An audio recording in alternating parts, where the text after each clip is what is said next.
Assalamualaikum warahmatullahi wabarakatuh. My name is Arfat and welcome to a brand new video. Recently I came across a video, actually just now I came across a video, and I wasn't going to make a video about this, but I was scrolling through my YouTube videos and I found a pastor slash academic mentioned that the law of Moses is no longer binding upon the Christians. And he gave on to explain things in his own context and something that is completely foreign to the scripture. And so um, I would like to make a video in response. I'm not going to tag him, so we're not going to create anything. But I thought I'd turn to the Anchor Yale Bible commentary here on Matthew, and I will point to 5:18. A lot of people are familiar with this, and that is in the famous translation of King James, not one jot or tittle shall be removed from the law. So we're going to read here. This is page 57. Do not suppose that I came to destroy the law or the prophets. I did not come to destroy, but to fulfill. I solemnly tell you that until heaven and earth pass away, not a single letter of the law shall pass away until all has been fulfilled. Whoever therefore sets aside any prescription of the law and teaches men accordingly shall be called least in the kingdom of heaven. But whoever keeps and teaches it, meaning the law, shall be called great in the kingdom of heaven. For I tell you that unless you are more righteous than the scribes of the Pharisees, you will certainly not enter the kingdom of heaven. This is translation by Albright and C.S. Mann. Now, the notes here read, this statement by Jesus seems clear enough, referring to destroy and fulfill. But combined with the following verses, it might be taken as meaning that the law is binding on the followers of Jesus to the end of time. It would in that case express the convictions of Orthodox Judaism, both Palestinian and Alexandrian, in the time of Jesus. It should be emphasized that those to whom Jesus speaks at this juncture in the ministry were Jews. There is no shred of evidence that Jesus at any point repudiated his obligation to the law, to which both his birth and his circumcision committed him. Moreover, we know from Acts 21:20, that many Jews who embraced the teaching of Jesus nevertheless maintain their adherence to the law. So far as the Matthean tradition is concerned, Jesus is represented as emphasizing the authority of those to whom the teaching of the law was committed. Meaning Jesus is emphasizing the law. It is reasonable to assume that those who followed Paul's footsteps during his journeyings were Jewish Christians from Jerusalem who were concerned that Gentile converts should first embrace the law. Jewish Christians, both residents and non-resident travelers, would have been influenced by rumors of all kinds about the apostles' intentions toward his Gentile converts and also about his own attitude to the law. It must be added here, this is referring to other scholars, much hangs on the meaning of the verb to fulfill and also on the recorded views of the ex-Pharisee and Apostle Paul. With regard to the first, the verb can and frequently does convey the meaning of to clarify the true meaning of something. That's what the verb means. Certainly, it can be argued that what Jesus is doing in this legal material of Matthew is trying to restore the original meaning of the law, where this seemed to be obscured by the accretions of commentary. But it must also be recognized that the same verb is used in a somewhat different sense in other parts of the New Testament, even in Matthew. This is referring to the verb to fulfill. We have already called attention to Matthew's use of fulfill in his Old Testament context. We may legitimately ask whether the experience of the New Covenant in Jesus' blood caused some early Jewish Christians to regard the law as either radically reinterpreted or even abrogated. Okay. I'm going to skip here. It is quite inconceivable that a devout Jew would have invented the concept of a new covenant in the blood of the Messiah, while to a Gentile the very idea was monstrous. Yeah. Moreover, the verb to fulfill in John and some other New Testament authors certainly can mean to end, conclude, or make complete. Similarly ambiguous is the Pauline phrase calling Jesus the end of the law. This is Romans 5:4, which we will look at. Perhaps the most we are justified in saying is that two attitudes to the law are discernible in our sources. And this is precisely what we would expect. Only with the spread of the gospel to the Gentile world would the two attitudes be brought into sharp contrast. Yeah. On the validity of the law in Jesus' view, yeah, this saying is certainly hyperbolic for purposes of effect. Paraphrase, it would run like this. Okay. Matthew 5:18 here. The law of Moses as an expression of the will of God is permanent, and I came to emphasize its true meaning.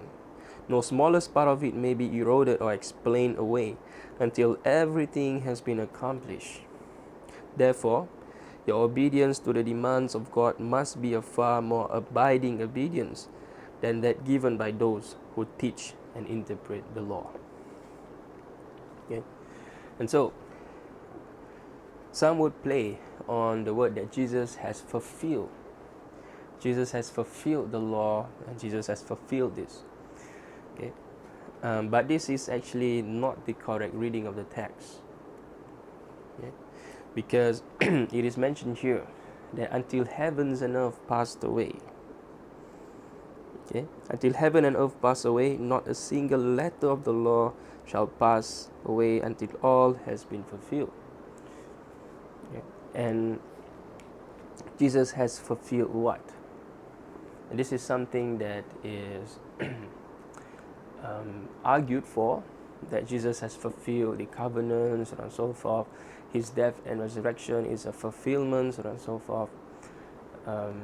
And the blood of Jesus, which is found in the last chapter of Matthew, so on and so forth.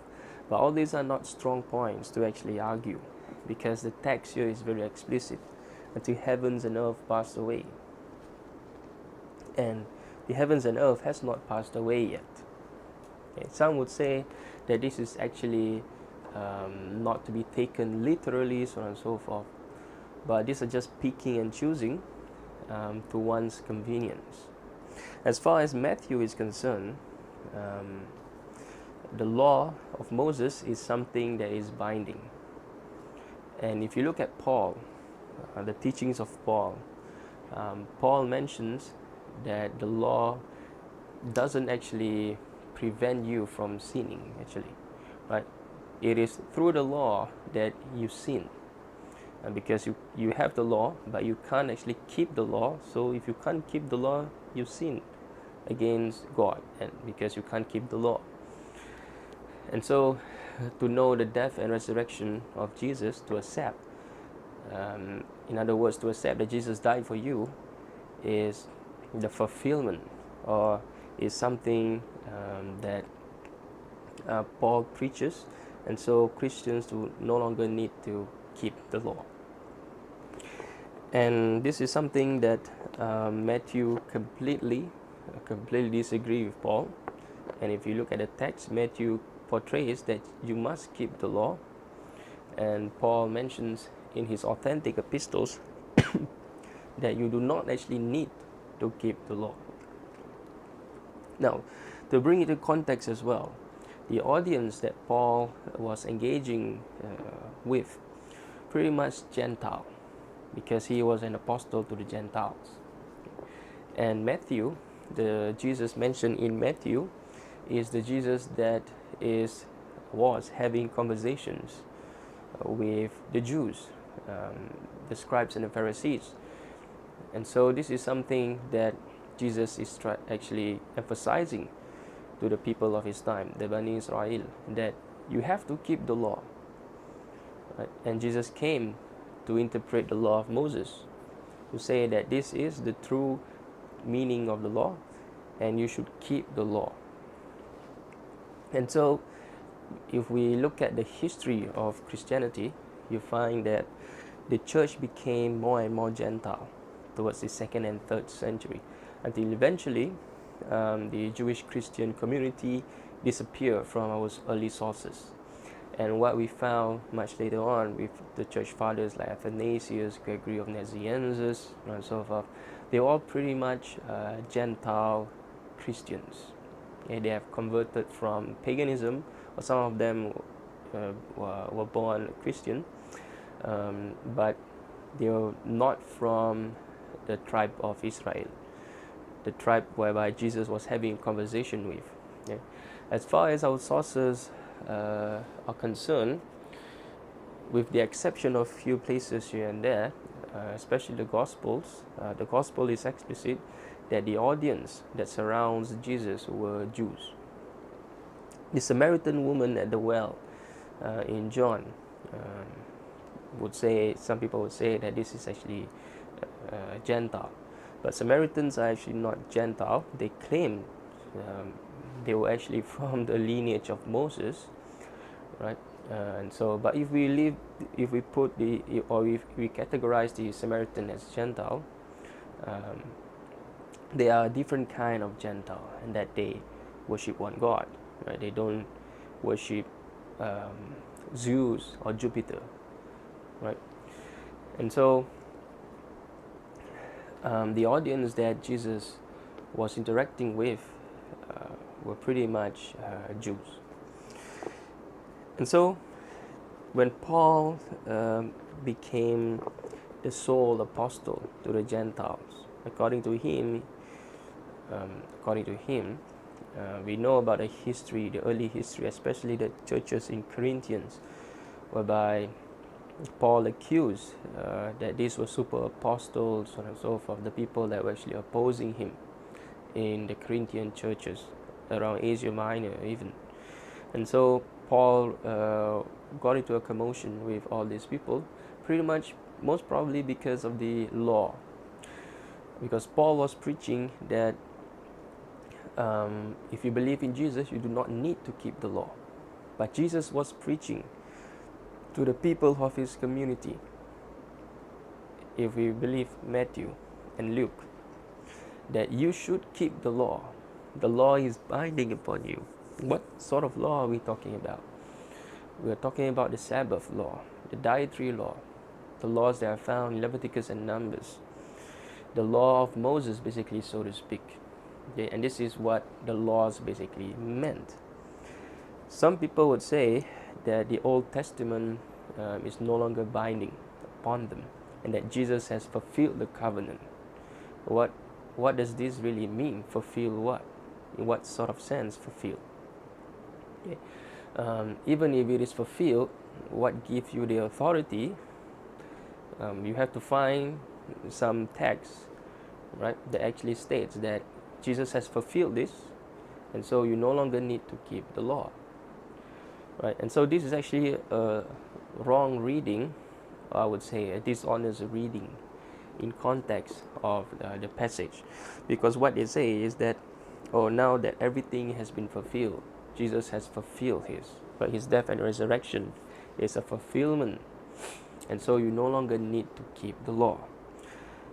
But fulfill here doesn't describe anything, any of such thing that the person in the video that I was referring to was actually trying to convey. And the meaning of the word fulfill is quite ambiguous as well.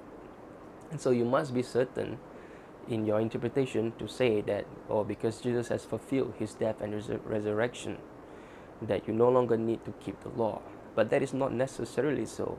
He could have fulfilled his purpose, but you still need to keep the law, right? And so we can also interpret it this way, because there is no explicit statement that can actually be used as far as our sources are concerned to say that because Jesus has fulfilled whatever he wants to fulfill, therefore the law is no longer binding. Because you have to read in context. Jesus was actually talking to the children of Israel. And it is absolutely absurd to say to the children of Israel, to say to the Jews, the children of Moses, the tribe of Moses, to say that you actually do not need to keep the Sabbath. You do not need to keep law. Is that you can eat and enjoy your bacon, as the person say in his video, right? He was also pointing out that you have to not eat pork, but now you can enjoy your bacon. And so this is something that is unfathomable in my opinion. And I think this is a misinterpretation, a blatant misinterpretation of the text. And this is leading the masses towards a wrong understanding of what the text actually says. Because the text is explicit, right? The text is explicit that you shall not remove anything from the law, right? Until heavens and earth pass away, right? And so fulfillment doesn't mean that you no longer need to keep the law, unless you have a very strong argument in your case to say that because Jesus has fulfilled his death and resurrection, right? If you believe in the death and resurrection of Jesus, meaning you have salvation, right? So that doesn't mean that you must not keep the law. And so if you follow Paul, that is what you get. But if you follow the Jesus in Matthew and Luke, right? Mark is a different story, because there is a passage in Mark whereby you do not need to keep the law, or you can you do not need to eat kosher. And so that is a different discussion.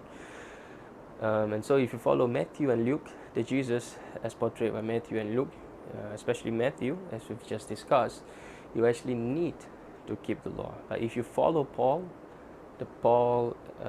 interpretation of the teachings of Jesus, remember that Paul actually do not meet the life and breathing Jesus. He saw what we call a resurrected Jesus, according to his account.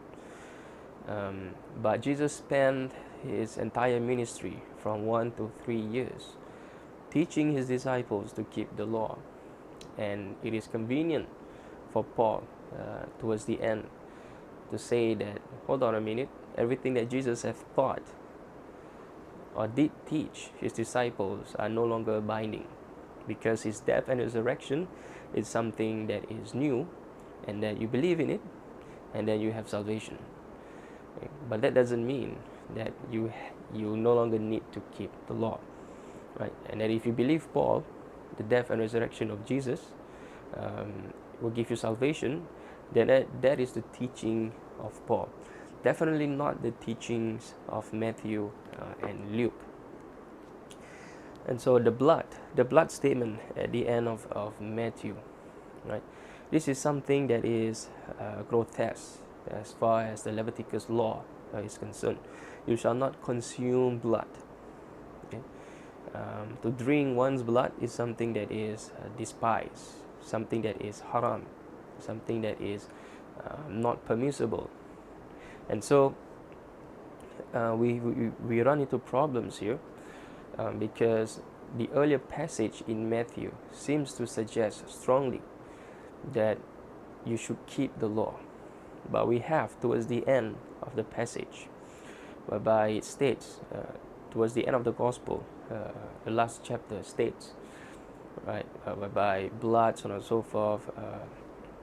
So this is something that textual scholars have looked into, and we can dedicate another video to see whether is this actually an authentic passage or not.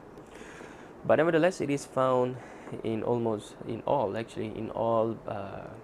major Bibles, and so we entertain it as we found it in our sources today. But if we look at the text in what it is, we find that this has also been used to say that, look, Jesus' death and resurrection is a fulfillment. So Matthew 5:18, fulfill, basically means to fulfill the death and resurrection, or fulfill here basically means that his death and resurrection is a fulfillment of whatever he was trying to fulfill. Right? And so if you believe in the death and resurrection of Jesus, you no longer need to keep the law, because the text here says that until heaven and earth pass away, not one jot or tittle shall be removed from the law until all is fulfilled. So, and all has been fulfilled, right? And so you no longer need to keep the law. So this is the common argument that is being used. But there is no explicit text or there's no strong argument that can actually support this interpretation. As far as our sources in Matthew is concerned, the law is binding, right? Because if you read it in context, it will be absurd to even imagine that Jesus saying that Jews do not need to keep the law. They just need to believe in my death and resurrection, right? And so this is completely Pauline, and this is something that is not Matthean at all. And so, ladies and gentlemen, I hope this video benefit you. And obviously that we can look at more commentaries, so on and so forth, but for just our convenience here, I have the Anchor Yale Bible commentary. And the conclusion of this video is that the law is binding. The law is binding upon the people that Jesus spoke to. And so Jesus did not come to preach to the Gentiles. His audience were Jews, right? He came to preach to the children of Israel. And we find this in the Quran as well. He was a Rasul, he was a prophet, he was a messenger to the tribe of Israel. And so where does this leave Gentiles now?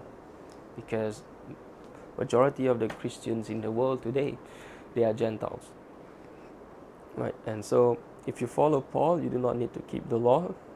But if you follow Jesus and you follow the gospel explicitly in Matthew, you do need to keep the law. Does this mean that you need to become a Jew? Right? Does this mean that you need to convert to Judaism? Because Jesus himself was a Jew. Right? And so this is something of this is a topic for a different discussion, right? And so according to Paul, you do not need to keep the law, right? So if you do not need to keep the law, meaning there's no point in becoming a Jew, because Jews need to keep the law. They do have dietary laws and so forth, right? And so that is a topic for a different video. But nevertheless, to end this video, the law is binding according to the Gospel of Matthew. And if you believe in Jesus, then you need to at least obey his instructions, and that is to keep the law.